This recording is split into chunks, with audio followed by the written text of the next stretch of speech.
दोस्तों नमस्कार, मैं वीरेंद्र भारद्वाज आज की वीडियो में आप सभी का स्वागत करता हूं। और अगर आप चैनल पर नए हैं तो कृपया करके चैनल को सब्सक्राइब करें। अगर आपको वीडियो अच्छी लगती है तो वीडियो को लाइक, कमेंट और अपने नियर डियर को शेयर करें। दोस्तों वीडियो में आज देख पाएंगे कि थोड़ा सा हैवी वेट के साथ में एक्सरसाइज करेंगे। तो अगर आप एक्सरसाइज नहीं करते हैं तो रेगुलर कीजिए, क्योंकि एक्सरसाइज को अगर आप लाइफ का हिस्सा बना लेंगे तो आप बहुत सारी बीमारियों से दूर रहेंगे और हमेशा स्वस्थ रहेंगे और लंबे समय तक आप जवान दिखेंगे। तो चलिए शुरुआत करते हैं। और जो भी चैनल पर नए हैं तो कृपया करके चैनल को सब्सक्राइब जरूर करें, अपने नियर डियर से भी सब्सक्राइब करें। ओके, चलिए शुरुआत करते हैं।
यानी हार न मानना कितना जरूरी है। अगर आप भी अपने फील्ड में बेस्ट बनने का सपना देखते हो और अपनी ट्रू कॉलिंग का वेट कर रहे हो और एक वर्ल्ड क्लास पर्सन बनना चाहते हो तो यह बुक आपको जरूर पढ़नी चाहिए।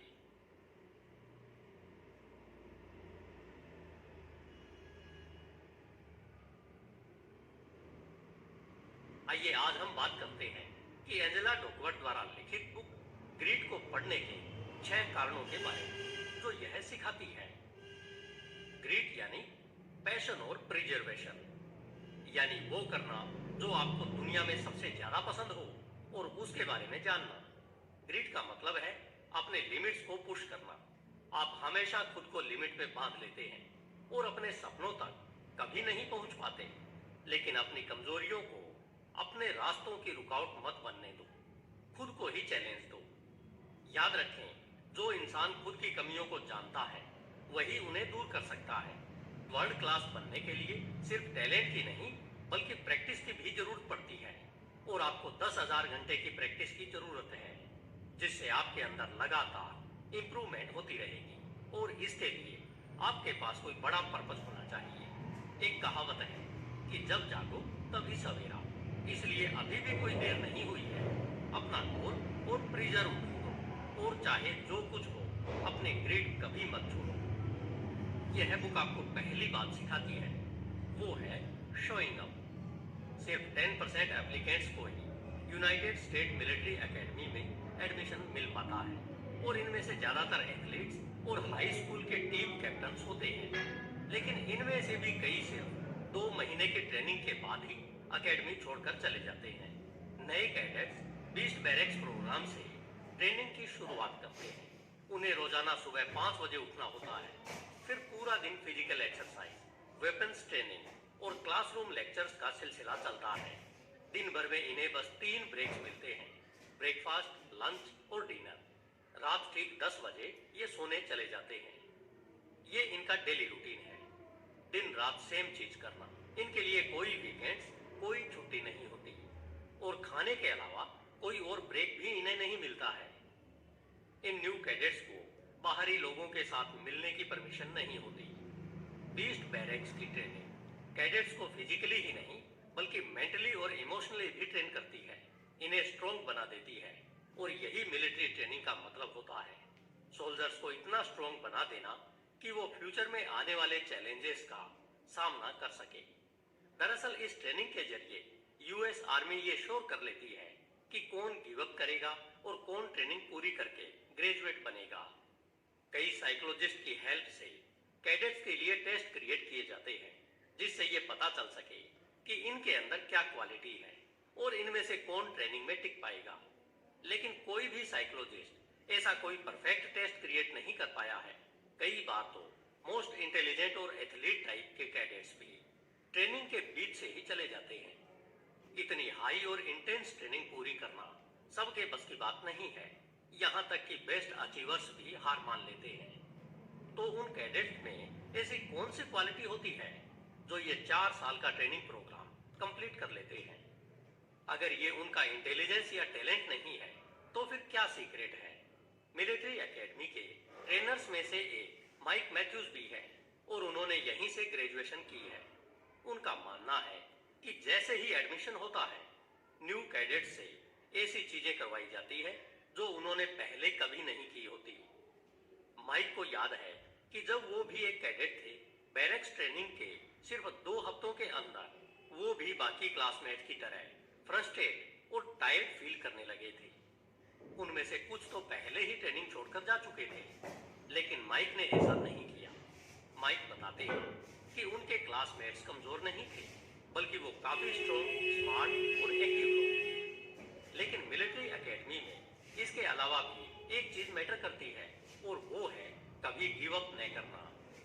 ऑथर एंजेला डकवर्थ ने मेडिसिन, बिजनेस, लॉ, आर्ट्स और स्पोर्ट्स की फील्ड में मोस्ट सक्सेसफुल लोगों का इंटरव्यू किया है। उन्होंने उनसे पूछा कि वो कौन सी क्वालिटीज हैं जो हमें सक्सेसफुल बनाती है। ऐसा क्या है जो एक्स्ट्रा ऑर्डिनरी लोगों को बाकियों से अलग बनाता है?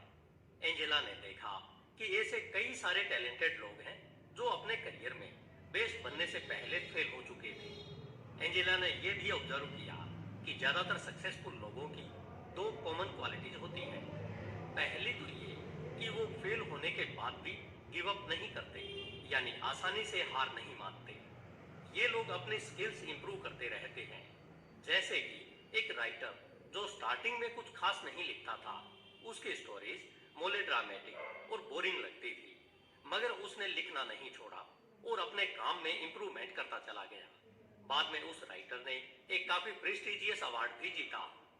सक्सेसफुल लोगों की दूसरी कॉमन क्वालिटी है कि वो कभी सेटिस्फाई नहीं होते। वो अपने काम में इंप्रूवमेंट करते रहते हैं, तब तक करते हैं जब तक कि वो उसके मास्टर न बन जाए। एक तरह से बोले तो उन्हें अपने काम से प्यार होता है।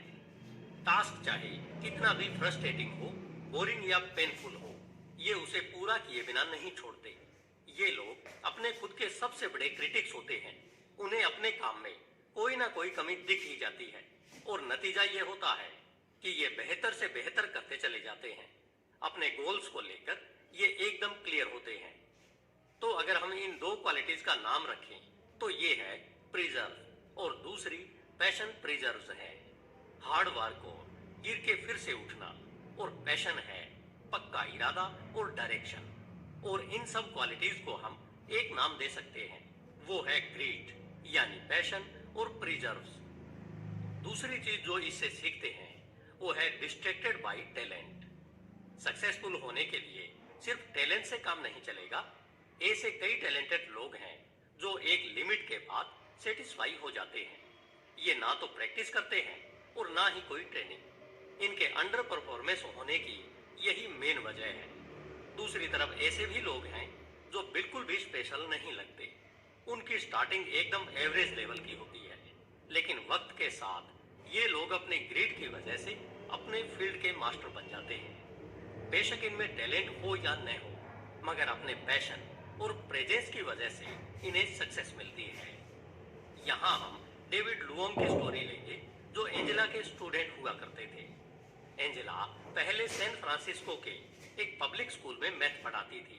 उन्होंने नोटिस किया कि जिन बच्चों का मैथ अच्छा था उन्हें क्लास में एवरेज मार्क्स मिलते थे, लेकिन जो स्टूडेंट काफी मेहनत और प्रैक्टिस करते थे वो टेस्ट और क्विज में काफी अच्छा परफॉर्म करते थे। डेविड इन्हीं हार्ड वर्किंग स्टूडेंट्स में से एक था, हालांकि वो मैथ में एवरेज था। डेविड थोड़ा शर्मीला टाइप का था और चुपचाप रहता था। वो बैक बेंचर था। उसने ना तो क्लास में कभी कुछ पढ़कर सुनाया था और ना ही बोर्ड पर कोई प्रॉब्लम सॉल्व करके दिखाई थी। इसके बावजूद वो हमेशा अच्छे मार्क्स लाता था। एंजेला ने नोटिस किया कि डेविड बाकी बच्चों से ज्यादा फोकस्ड और इरादे का पक्का था। एल्जेब्रा क्लास के बाद डेविड उनसे बड़ी रिक्वेस्ट के साथ बोलता था, मैडम मुझे और एक्सरसाइज करने को दीजिए। एंजेला को डेविड में पोटेंशियल दिखा। उसने डेविड को एडवांस मैथ प्रोग्राम ज्वाइन करने को बोला। एक साल बाद एंजेला ने उससे उसकी परफॉर्मेंस के बारे में पूछा तो डेविड ने बताया कि मैथ उसके लिए डिफिकल्ट है, उसे मुश्किल से ए ग्रेड मिलता है। जब उससे कोई प्रॉब्लम सॉल्व नहीं हो पाती तो वो अपने टीचर की हेल्प लेता है।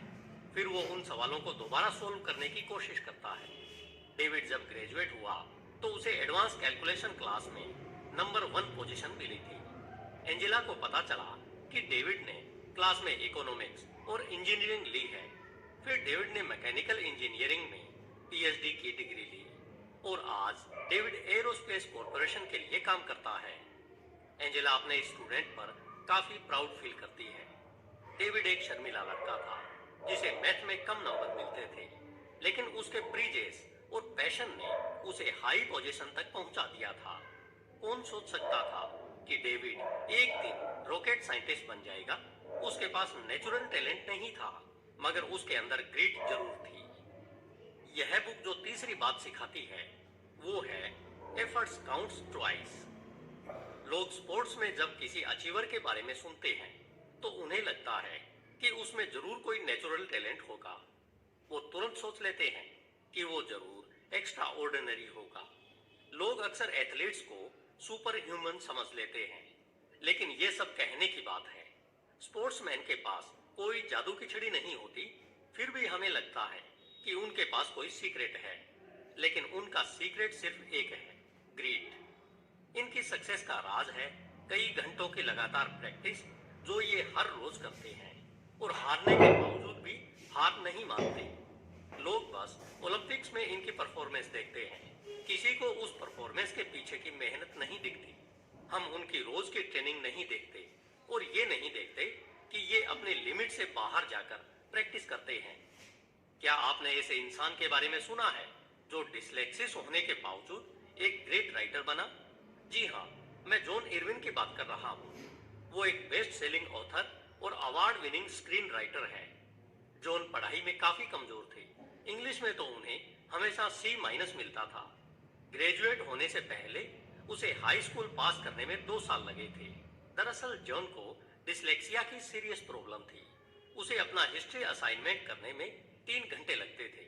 उसे ठीक से वर्ड्स लिखने नहीं आते थे। कुछ वर्ड्स तो ऐसे थे जिनकी स्पेलिंग वो हमेशा गलत लिखता था। वो पढ़ता भी बहुत धीरे धीरे था। अपने फिंगर को वर्ड्स के ऊपर रखकर उन्हें पढ़ता था। उसके इस कंडीशन की वजह से जॉन को पढ़ने लिखने में ज्यादा टाइम लगता था। वो सेम टेक्स्ट को बार बार पढ़ता था। उसे इस तरह पढ़ने की आदत पड़ गई थी। पर जॉन ने डिसलेक्सिया को एडवांटेज की तरह यूज किया। जब वो नॉर्मल लिखने बैठता था तो पैसेज को बार बार पढ़ता था। उसमें पेशेंस और प्रेजर्स दोनों थे। जॉन कहते हैं कि रीराइटिंग एक राइटिंग का एसेट है। वो फर्स्ट ड्राफ्ट लिखने के बाद उसे दोबारा लिखते थे। यही उसकी हैबिट बन गई थी। जॉन ने 20 से भी ज्यादा नॉवेल्स लिखे हैं, जिनमें से 5 नॉवेल्स पर मूवी भी बन चुकी है। फेमस एक्टर विल स्मिथ का नेचुरल टैलेंट पर कुछ ये मानना है। उनका कहना है कि मैंने कभी भी खुद को टैलेंटेड नहीं समझा, बल्कि मैं काफी स्ट्रिक्ट वर्क एथिक में बिलीव करता हूँ। विल स्मिथ ये भी कहते हैं कि बाकी एक्टर्स मुझसे बेटर या ज्यादा स्मार्ट और सेक्सी हो सकते हैं, लेकिन वो मुझसे आगे नहीं निकल सकते, क्योंकि मैं कभी हार नहीं मानता। यह बुक चौथी बात जो सिखाती है वह है हाउ ग्रिटी आर यू। एक दिन एंजेला डकवर्थ ने वार्टन स्कूल में एक लेक्चर दिया। लेक्चर के बाद एक यंग एंटरप्रेन्योर उनके पास आया। वो ग्रीड के बारे में और जानना चाहता था। उस आदमी ने बताया कि उसने एक स्टार्टअप कंपनी खोली है और इस बिजनेस से उसने कई $1000 कमाए हैं। वो अपने गोल्स अचीव करने के लिए दिन रात मेहनत करता है। कई बार तो वो सोता भी नहीं है। उसकी बात सुनकर एंजेला काफी इंप्रेस हुई। उसने बिजनेसमैन से कहा, ग्रीड का मतलब इंटेंसिटी से कहीं ज्यादा स्टेमिना के बारे में है, और अगर तुम 2 साल बाद भी इसी प्रोजेक्ट पर रहोगे तो मुझे मेल कर सकते हो। उस आदमी ने कहा, मैं शायद अगले 2 साल कोई और स्टार्टअप नहीं करूंगा। एंजेला ने उससे कहा कि अगर तुम अपने एटीट्यूड में ग्रीड लाना चाहते हो तो जो चीज तुम कर रहे हो उसे कंटिन्यू करते रहो। चाहे तुम कंपनी चेंज कर लो, लेकिन अपना पैशन और डायरेक्शन सेम रखो। यानी एक ही इंडस्ट्री या करियर में बने रहो।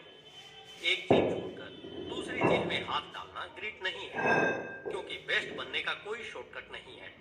जिस चीज में आपको एक्सपर्ट या एक्स्ट्रा ऑर्डिनरी बनना है और सक्सेस अचीव करनी है, उसी चीज की आपको लंबे टाइम तक प्रैक्टिस करनी है। जिसके पास ग्रीड होती है वो अपने काम से इतना प्यार करता है कि चाहे कुछ भी हो जाए वो कभी गिव अप नहीं करता। ग्रीड का मतलब यह नहीं है कि आप किसी एक करियर से प्यार करो, बल्कि आपको जो काम पसंद है उस काम से हमेशा प्यार करते रहो। लेकिन आपकी लाइफ का पैशन क्या है, ये आपको कैसे पता चलेगा? वॉरेन बफेट, बिजनेस मैग्नेट, इसका एक सिंपल तरीका बताते हैं, जिसमें 3 स्टेप्स है। सबसे पहले एक पेपर में अपने करियर गोल्स लिखो। 25 के करीब गोल्स बुलेट पॉइंट में लिखो। सेकंड स्टेप, जो लिखा है उस पर फोकस करो। ऐसे 5 गोल्स चूज करो जो आपके लिए मोस्ट इंपोर्टेंट है। इन 5 गोल्स को सर्कल कर लो। थर्ड स्टेप, जो 20 गोल्स आपने सिलेक्ट नहीं किए उन्हें इग्नोर कर दो, क्योंकि ये आपकी एनर्जी और टाइम दोनों वेस्ट करेंगे। ये आपको आपके इंपोर्टेंट गोल से भटका सकते हैं। एंजेला डकवर्थ ने ये खुद ट्राई किया है। उसे रियलाइज हुआ कि उसके 5 मेन गोल्स में से 4 का अब कोई मतलब नहीं है, इसलिए उन्हें इग्नोर करना चाहिए। एंजेला का अल्टीमेट पैशन था कि वो बच्चों को उनकी ग्रोथ और डेवलपमेंट में हेल्प करे, आपके करियर पाथ में। आपका सिर्फ एक पैशन होना चाहिए, ना कि 25 या 5, क्योंकि हमें अपने लिमिटेड एनर्जी और टाइम बेकार की चीजों में वेस्ट नहीं करना है। जो चीज आपका फोकस है उसे अपना 100% दो। अपनी स्किल इंप्रूव करते रहो, फिर चाहे जो भी चैलेंज आए उसे फेस करो। इंटरेस्ट, फॉलो या पैशन, ये एडवाइस बहुत से सक्सेसफुल लोगों ने दी है। यही सेम चीज हमेशा ग्रेजुएशन स्पीच में बोली जाती है, वही करो जो आपको पसंद हो या अपने पैशन को अपना प्रोफेशन बनाओ। यही बात साइंटिस्ट भी मानते हैं। स्टडीज से पता चला है कि जब लोग अपनी पसंद का काम करते हैं तो उन्हें काम करने में ज्यादा मजा आता है। करीब 100 डिफरेंट रिसर्च स्टडीज से ये बात भी प्रूव हो चुकी है। जैसे कि अगर कोई बहुत सोशल टाइप पर्सन है तो उसे ऐसी जॉब बिल्कुल भी पसंद नहीं आएगी जहां उसे सारा दिन कंप्यूटर के सामने बैठना पड़े। ऐसे लोगों को सेल्स एजेंट या टीचर का काम सूट करेगा। इन 100 स्टडीज से एक कॉमन बात पता चली कि जिन लोगों को अपने काम से प्यार होता है उनकी पर्सनल लाइफ भी ज्यादा अच्छी होती है। इसके अलावा ये लोग अपने काम में एक्सपर्ट होते हैं, इन्हें अपना काम पसंद होता है, इसलिए ये बेटर परफॉर्म कर पाते हैं। ये लोग अपने साथियों के साथ ज्यादा कोऑपरेटिव भी होते हैं, अपनी जॉब में काफी लंबे टाइम तक टिक कर काम करते हैं। बेशक इनके सामने भी कई चैलेंजेस आते हैं, लेकिन ना तो ये काम छोड़कर जाते हैं और ना ही करियर चेंज करते हैं। ये लोग अपनी हर प्रॉब्लम को अच्छे से हैंडल कर लेते हैं। हालांकि स्टडीज से ये बात भी सामने आई है कि दुनिया में सिर्फ 13% लोग ही अपना पैशन फॉलो करते हैं। इसका मतलब सिर्फ 13% लोग ही अपने काम से प्यार करते हैं। तो बाकियों का क्या हुआ? शायद ये हमारी सोसाइटी की प्रॉब्लम है कि यहाँ बच्चों को उनका पैशन फॉलो करने से रोका जाता है, जैसा कि सिंगिंग, डांसिंग, पेंटिंग, राइटिंग या एक्टिंग, क्योंकि ये सब अच्छे प्रोफेशन नहीं समझे जाते। पेरेंट्स को लगता है कि अगर बच्चे अपना पैशन फॉलो करेंगे तो उनका कोई करियर नहीं बनेगा और वे सड़कों पर भीख मांगेंगे। लेकिन ऐसा नहीं है। कई लोगों ने अपना पैशन पूरा किया और successful singer, dancer, painter, writer और आर्टिस्ट बन के नाम कमाया है। उन्हें जो पसंद था उन्होंने वही फॉलो किया। उन्होंने अपनी स्किल इंप्रूव की और अपने लिए एक stable source of income create किया। हमें अपने बच्चों को उनके शौक पूरे करने से रोकना नहीं चाहिए। वो जो बनना चाहें उन्हें बनने दें। जो काम हमें पसंद है उसकी ज्यादा से ज्यादा प्रैक्टिस हमें उस काम का एक्सपर्ट बना देती है। और ऐसा नहीं है कि हॉबी को प्रोफेशन या पैसा कमाने का जरिया नहीं बनाया जा सकता। बिल्कुल बनाया जा सकता है। जिस काम में आप एक्सपर्ट हो उस काम के आपको उतने ही अच्छे पैसे मिलेंगे। लेकिन अगर आपको अब तक अपना पैशन नहीं मिला है तो कोई बात नहीं, टेंशन मत लो। हर किसी को अपना यूरेका मोमेंट मिलने में थोड़ा टाइम तो लगता ही है। एग्जाम्पल के लिए स्विमिंग के Olympic gold medalist Rowdy Gaines बताते हैं कि उन्हें बचपन में हर टाइप का स्पोर्ट्स पसंद था। हाई स्कूल में उन्होंने एक के बाद एक टेनिस, गोल्फ, बास्केटबॉल और फुटबॉल टीम ज्वाइन की। उन्होंने सोचा कि सारे स्पोर्ट्स ट्राई करने के बाद उन्हें अपने चॉइस का स्पोर्ट्स पता चल जाएगा। राउडी ने अपनी स्विमिंग टीम भी ट्राई की। ऐसा नहीं था कि पहली बार में ही स्विमिंग से उन्हें प्यार हो गया था। उन्होंने कई बार ट्राई किया और प्रैक्टिस करते रहे। राउडी ने लाइब्रेरी में स्विमिंग के ट्रैक और फील्ड के बारे में बुक्स पढ़ी और उसके बाद उन्होंने ट्रैक और फील्ड ट्राई किया। Award winning chef mark Vettri की ही सेम स्टोरी है। कॉलेज के बाद उन्होंने म्यूजिक स्कूल ज्वाइन कर लिया और रात को एक रेस्टोरेंट में वेटर की जॉब करने लगे। म्यूजिक का शौक उन्हें काफी पहले से था। एक टाइम था जब वो एक बैंड में प्ले करते थे, इसलिए अपने म्यूजिक को स्पोर्ट्स करने के लिए वो दिन में कुक का काम करते थे। फिर उन्होंने देखा कि वो रेस्टोरेंट की जॉब से ज्यादा कमा रहे थे और उन्हें कुकिंग भी पसंद आने लगी। फिर क्या था, अपने इसी नए पैशन को आगे बढ़ाने के लिए वो इटली चले गए और अपना ड्रीम पूरा किया। यह बुक जो 5वीं चीज सिखाती है वह है प्रैक्टिस। आपको 10 साल के लिए कम से कम 10,000 घंटे की प्रैक्टिस करनी होगी, तब जाकर आप किसी फील्ड के मास्टर बन सकते हैं। ये बात कई लोगों के साथ एकदम सच प्रूव हुई है, जैसे कि बैलेरिनास, वायोलिन बजाने वाले आर्टिस्ट, बास्केटबॉल प्लेयर या किसी भी फील्ड के लोग। लेकिन अगर आप लंबे टाइम तक सेम चीज करोगे तो सक्सेस नहीं मिलेगी। आपके स्किल में इंप्रूवमेंट आना जरूरी है। जब एक खास गोल हासिल हो जाए तो दूसरा गोल सेट कर लो और फिर एक और नया गोल। सक्सेसफुल लोगों को अपने वीक पॉइंट पता होते हैं और वो उन्हें दूर करने की कोशिश करते हैं, लेकिन वो हार नहीं मानते और ना ही कभी सेटिस्फाई होते हैं। ये लोग अपनी परफॉर्मेंस में कोई ना कोई इंप्रूवमेंट करते रहते हैं। अगर आप इसका ग्राफ बनाएं तो पता चलेगा कि जो लोग अपने करियर के स्टार्टिंग में ही गिव अप कर लेते हैं। वो अपनी स्किल्स में पीछे रह जाते हैं। हर रोज सेम चीज रिपीट करने वाले भी इंप्रूव नहीं करते, मगर वर्ल्ड क्लास एक्सपर्ट्स अपने स्किल में लगातार इंप्रूवमेंट लाते रहते हैं। यही सक्सेस का आइडियल पाथ है। प्रोफेसर एंडर्स एरिक्सन एक साइकोलॉजिस्ट है जिन्होंने वर्ल्ड क्लास अचीवर्स को काफी करीब से स्टडी किया है। एक दिन एक लेडी ने उनसे एडवाइस मांगी, सर मैं रोज सुबह 1 घंटे जॉगिंग करती हूँ, लेकिन मेरी परफॉर्मेंस इंप्रूव नहीं हो रही। मेरा सपना है कि मैं फिटनेस में जाऊं। प्रोफेसर एरिक्सन ने उससे पूछा, क्या जॉगिंग करते वक्त तुम्हारा कोई खास टारगेट होता है? उसने कहा, फिट और हेल्दी रहने के लिए। तो प्रोफेसर ने कहा, जब तुम रनिंग करती हो तो एक फिनिश टाइम या डिस्टेंस का टारगेट रखो। तुम्हारे अंदर कोई स्पेसिफिक क्वालिटी होनी चाहिए जिसे तुम इंप्रूव कर सको। फिर उन्होंने उस लेडी से पूछा कि वो रनिंग करते वक्त क्या सोचती है। तो उसने कहा, कभी कभी मैं अपने दिन भर के कामों के बारे में सोचती हूँ, या फिर डिनर के लिए क्या बनाऊं ये सोचती हूँ। प्रोफेसर ने कहा, तुम्हें अपनी प्रोग्रेस का ट्रैक रखना होगा। अपने डेली के डिस्टेंस, पेस, हार्ट रेट और इंटरवल्स का रिकॉर्ड रखना स्टार्ट कर दो। अगर तुम रोज सेम तरीके से रनिंग करोगी तो कभी इंप्रूवमेंट नहीं कर पाओगी। ओलंपिक स्विमर राउडी गैस हर रोज अपना खुद का रिकॉर्ड तोड़ने की प्रैक्टिस करते थे। जैसे अगर आज उन्होंने 1.15 मिनट में 100 मीटर्स के 10 लैप्स किए तो अगले दिन वो 1.14 मिनट के 10 लैप्स करने की कोशिश करते थे। NBA सुपरस्टार केविन दुरंत को अकेले प्रैक्टिस करना पसंद था ताकि वो अपने वीक पॉइंट्स पर फोकस कर सके। दुरंत कहते हैं कि एक प्रैक्टिस में वो अपनी परफॉर्मेंस का हर हिस्सा परफेक्ट बनाने की कोशिश करते हैं। अतुल गाउंडे जो कि एक एक्सपर्ट सर्जन है, वो कहते हैं कि लोग सोचते हैं कि एक सक्सेसफुल सर्जन होने के लिए आपको अच्छे हाथों की जरूरत है, लेकिन सच तो यह है कि एक अच्छा सर्जन बनने के लिए हर रोज एक डिफिकल्ट प्रोसीजर से गुजरना पड़ता है। फेमस मैजिशियन डेविड ब्लेने ने पानी के अंदर 17 मिनट तक सांस रोककर वर्ल्ड रिकॉर्ड तोड़ा था। अपने टेड टॉक में उन्होंने बताया कि जो चीज हमें इम्पॉसिबल लगती है उसे करने के लिए घंटों की प्रैक्टिस और ट्रेनिंग। फाइनल स्टेज है पर्पस। आप जो भी करते हो उसका एक ग्रेट पर्पस तो होना ही चाहिए।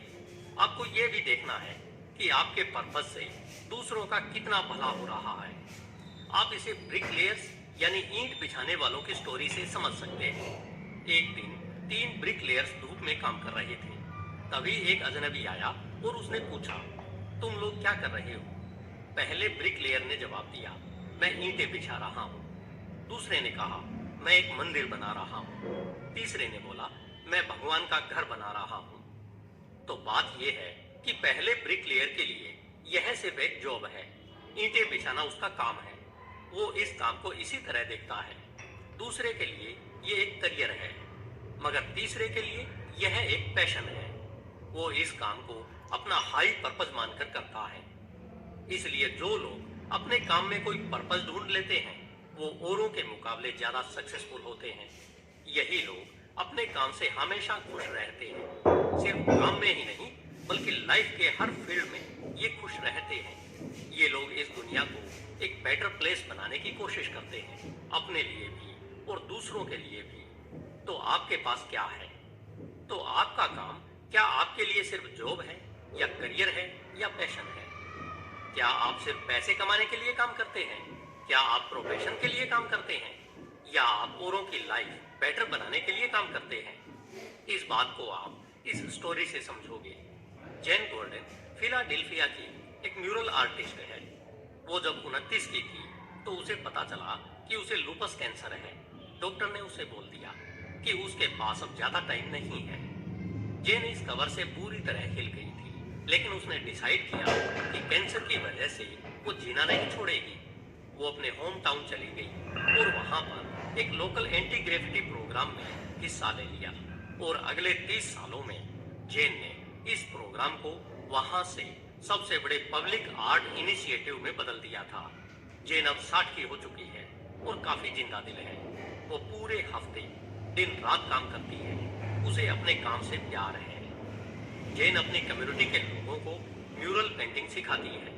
हालांकि लूपस अटैक उसे कभी कभी आता है, उसे काफी पेन होता है, लेकिन जेन दुखी रहकर जीने में यकीन नहीं रखती। वो पूरे जोश के साथ अपना काम करती है और दूसरों को भी मोटिवेट करती है। जेन लोगों को आर्ट सिखाकर एक तरह से उनकी हेल्प करती है, क्योंकि जेन को लगता है आर्ट सेव्स लाइव्स, यानी आर्ट जिंदगी बचाता है।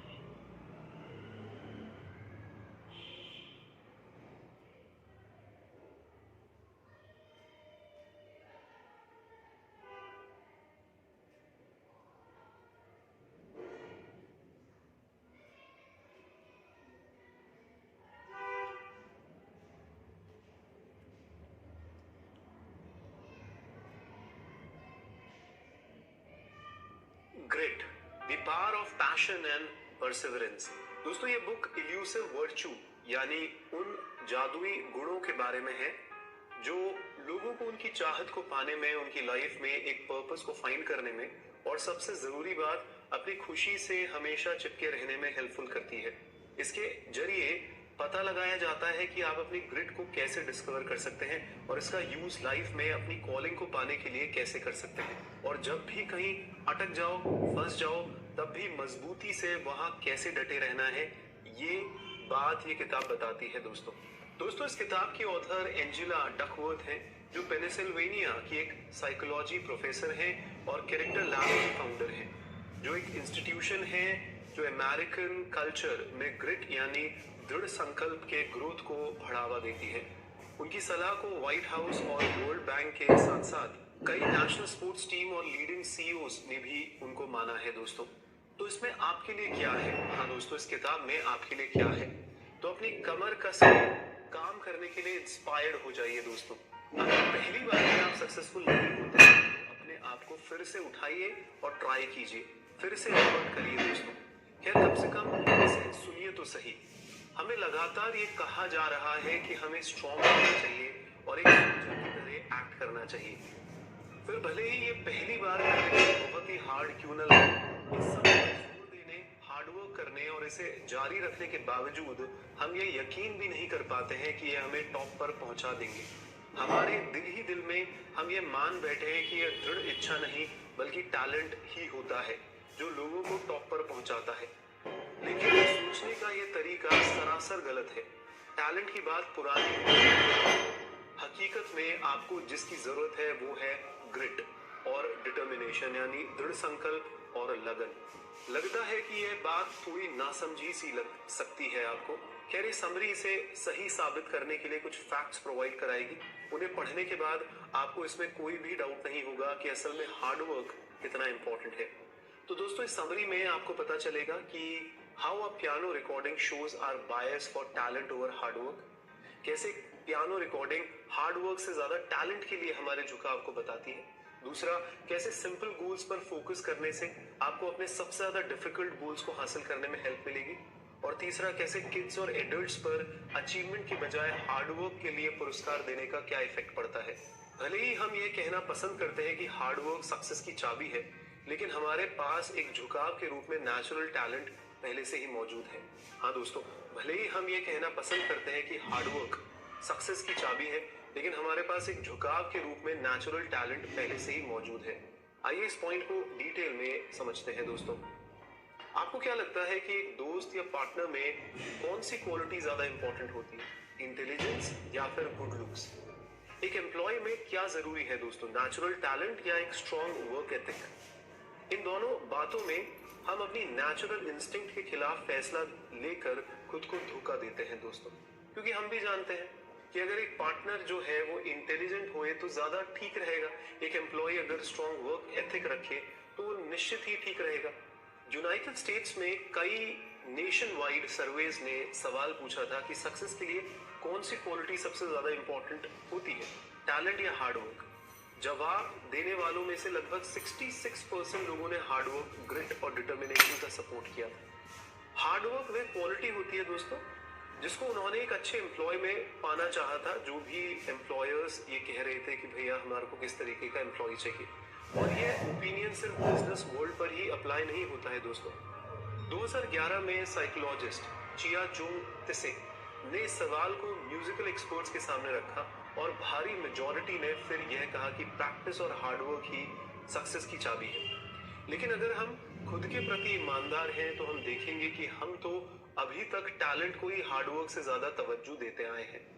उसी साल 2011 की स्टडी में म्यूजिकल एक्सपर्ट्स ने 2 रिकॉर्डिंग चलाई थी और बताया था कि एक धुन तो एक नेचुरल टैलेंटेड म्यूजिशियन की थी, जबकि दूसरी धुन किसी के सालों के हार्डवर्क की मेहनत थी। जबकि एक्सपर्ट्स ने कहा कि उनको हार्डवर्क वाली पसंद थी, मगर फिर भी उन्होंने नेचुरली टैलेंटेड म्यूजिशियन को बेस्ट म्यूजिक के लिए चुना।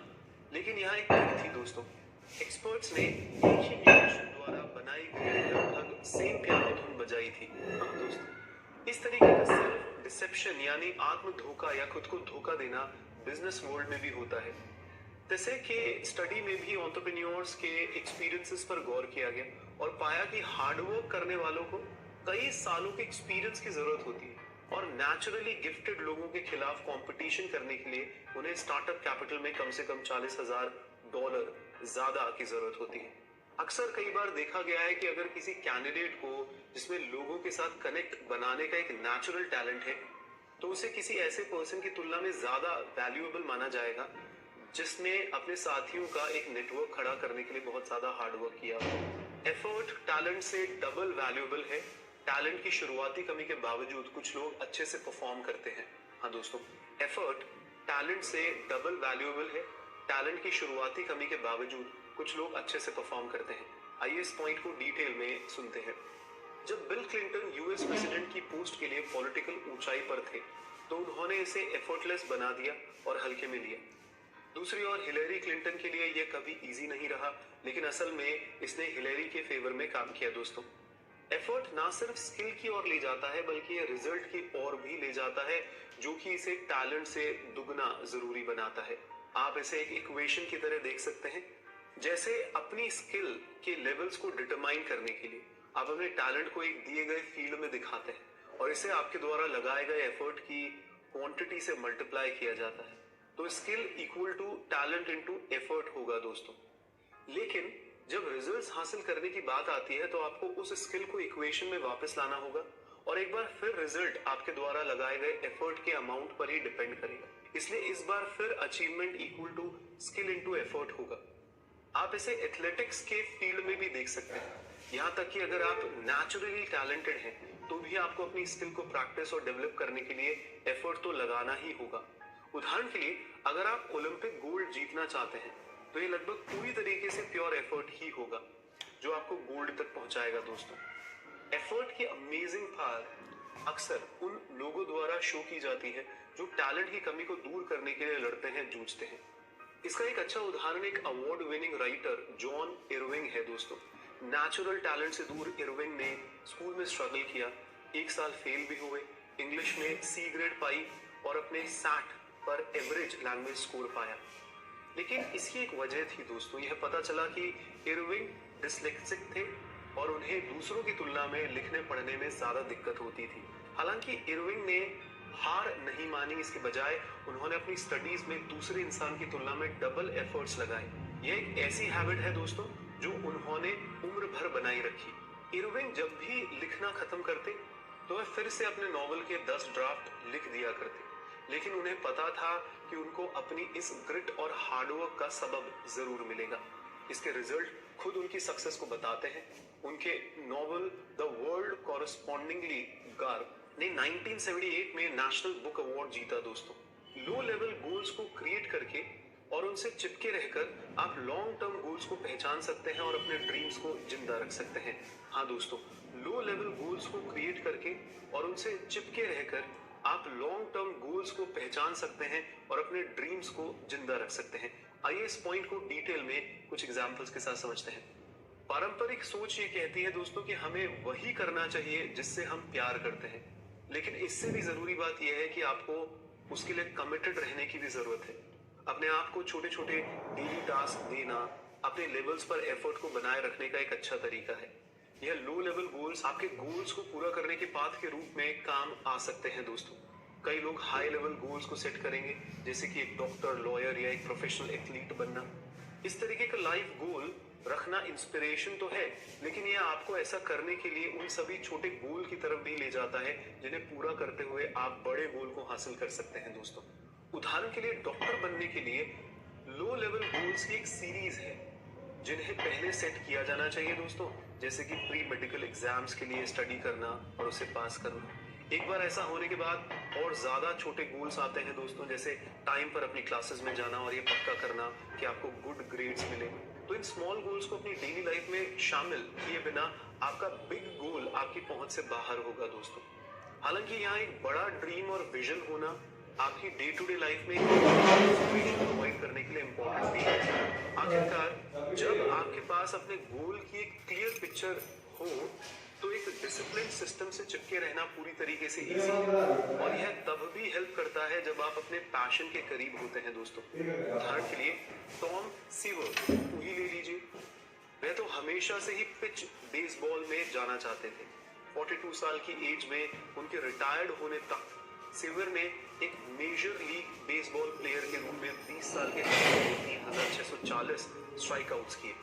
अपने करियर के दौरान सीवर ने इसे पक्का करने के लिए अपनी लाइफ में सब कुछ वेल मेंटेन्ड किया, जो कि उन्हें अपने गोल्स को जिंदा रखने और अच्छी तरीके से पिचिंग करने के लिए जरूरी था। इसका मतलब यह था दोस्तों कि अगर वह धूप में भी जाते थे तो उन्हें अपने पिचिंग आर्म को सनबर्न से हर हाल में बचाना था, क्योंकि यह उनके गोल को इफेक्ट कर सकता था। और ठीक ऐसे ही आपको भी अपने गोल को पाने के लिए करने की जरूरत है। सीट की सक्सेस उनके एक सिंपल एम का रिजल्ट ही थी दोस्तों। ऐसे काम चुनना जरूरी है जो आपको इंटरेस्टिंग लगे, लेकिन अनरियलिस्टिक चीजों यानी बेवजह की चीजों को रास्ते में ना आने दे दोस्तों। हाँ, ऐसे काम चुनना जरूरी है जो आपको इंटरेस्टिंग लगे, लेकिन अनरियलिस्टिक चीजों यानी बेवजह की चीजों को रास्ते में ना आने दे दोस्तों। आइए इस पॉइंट को डिटेल में कुछ एग्जांपल्स के साथ समझते हैं। क्या आपको कभी अपने काम के दिन के बीच में मोटिवेट होने में दिक्कत होती है दोस्तों? अगर हाँ, तो आप अकेले नहीं हैं। 2014 के में पता चला है कि 2/3 यूएस वर्कर्स अपनी जॉब से मोटिवेशन फील नहीं करते। ज्यादातर लोगों को अपनी जॉब बोरिंग लगती है। असल में सिर्फ 13% वर्कर्स ने ही कहा है कि वे अपने काम से खुश होते हैं। ये स्टैटिस्टिक्स एक सिंपल फैक्ट को हाईलाइट करते हैं। इससे कोई फर्क नहीं पड़ता है कि आपके पास कितना क्रेडिट है।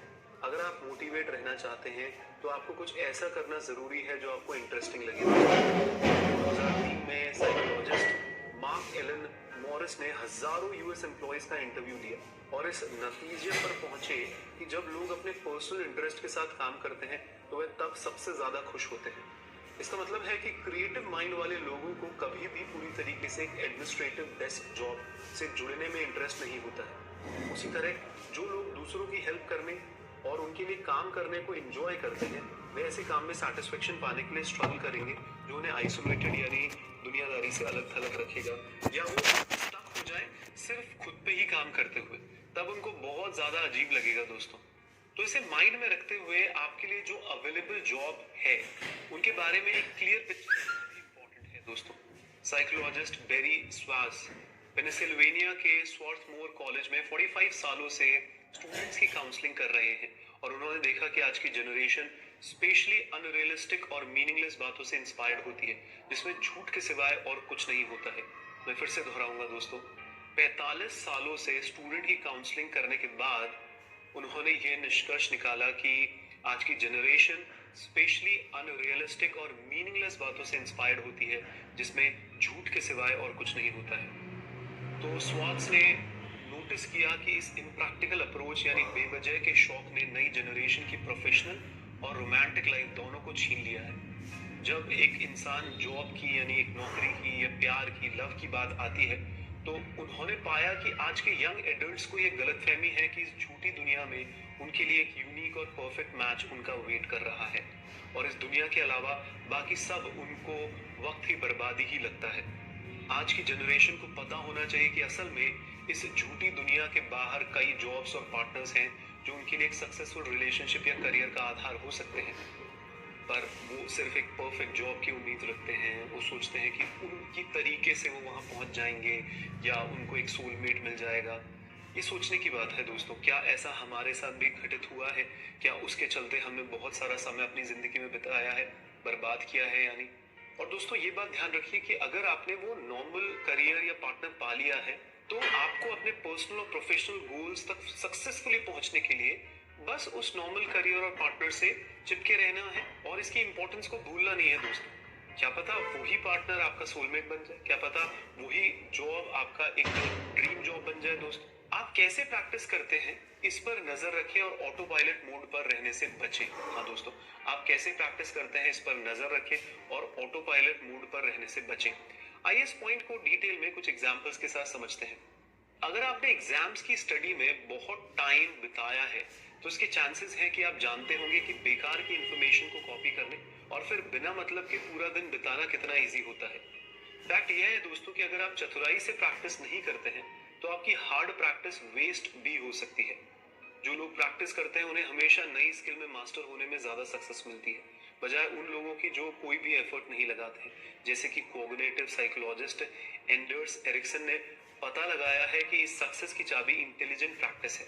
एथलेटिक्स पर विचार करते हैं दोस्तों, सक्सेसफुल रनर्स अनक्लियर गोल्स को माइंड में रखते हुए प्रैक्टिस नहीं करते हैं। वे तो एग्जैक्ट कैलकुलेशन करते हैं और उनकी रनिंग की हर डिटेल पर कड़ी नजर रखते हैं, जिसमें उनकी बॉडी कैसे रिएक्ट कर रही है और वो कितनी डिस्टेंस कवर कर रहे हैं। इन सब पर नजर रखना भी शामिल होता है दोस्तों। उनके गोल्स भी एकदम परफेक्ट होते हैं। वह पिछली बार की तुलना में 100 मीटर आगे चलने का एफर्ट लगाते हैं, जैसे कि महीने के एंड तक एक स्पेसिफिक स्पीड तक पहुंचने या प्रैक्टिस के दौरान अपने शोल्डर्स में टेंशन कम करने के बारे में। यानी छोटे छोटे गोल्स बनाते हैं और अपने लॉन्ग टर्म गोल्स के अकॉर्डिंग अपने गोल्स को कनेक्ट करते हैं, छोटे छोटे गोल्स को। तो सोच समझ कर प्रैक्टिस करने के बेनिफिट्स 3 गुना होते हैं दोस्तों। जैसे कि ये आपको ऑटो पायलट मोड से दूर कर देगा, आप रिपीटिशन से बचेंगे और ग्रेट रिजल्ट्स हासिल कर पाएंगे। डॉक्टर्स भी बहुत ही खास और हाई ट्रेनिंग से फायदा उठाते हैं। इस नॉलेज को माइंड में रखते हुए एरिक्सन ने कार्डियक अरेस्ट जैसी खास इमरजेंसी सिचुएशन से निपटने के लिए डॉक्टर्स को ट्रेंड करने में हेल्प करने के लिए एक प्रोग्राम डेवलप किया था। किसी तरीके के ट्रीटमेंट मेथड के बाद अगर वह गलती कर रहे होते हैं तो यह प्रोग्राम डॉक्टर्स को फीडबैक देता है और कुछ खास मेथड को सजेस्ट करता है। प्रोग्राम के साथ एक ट्रेनिंग सेशन के दौरान एक फिजिशियन ऑटो पायलट पर चला गया। वह फीडबैक से नहीं सीख रहा था और उसने बार बार एक ही मिस्टेक को रिपीट किया।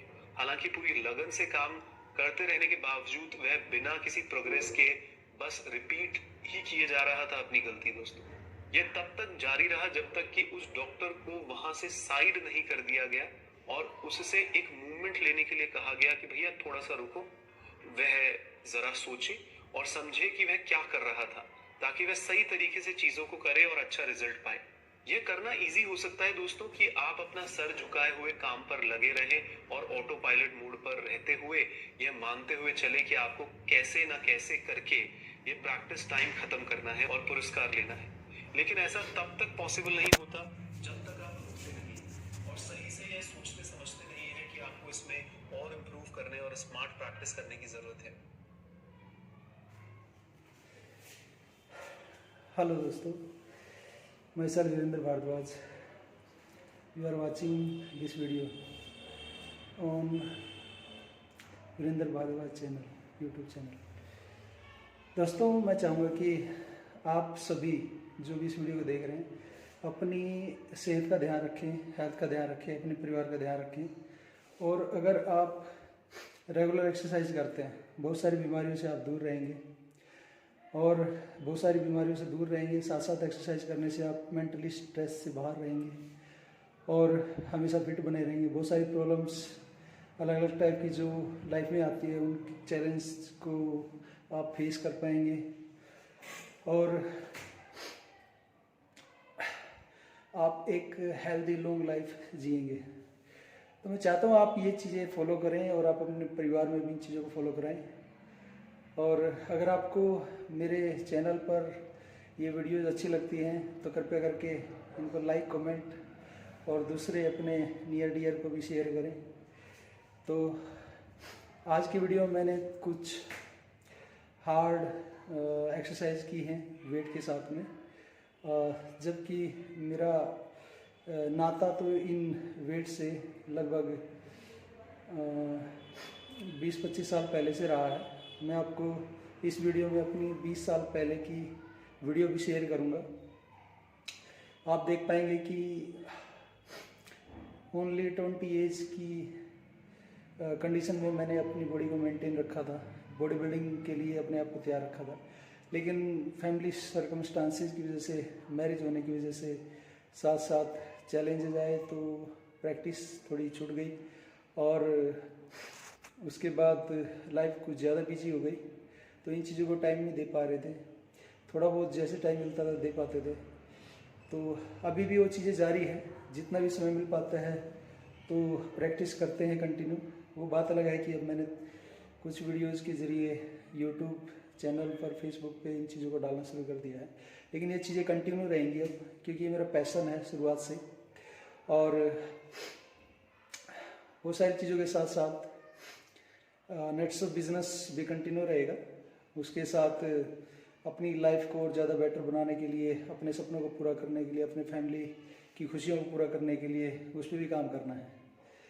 तो आज की इस वीडियो में अभी तक के लिए हम खिंचाते हैं। उसके बाद नेक्स्ट वीडियो में फिर दोबारा से आप लोगों से कोई अलग से एक्सरसाइज के साथ में आपसे रूबरू होंगे।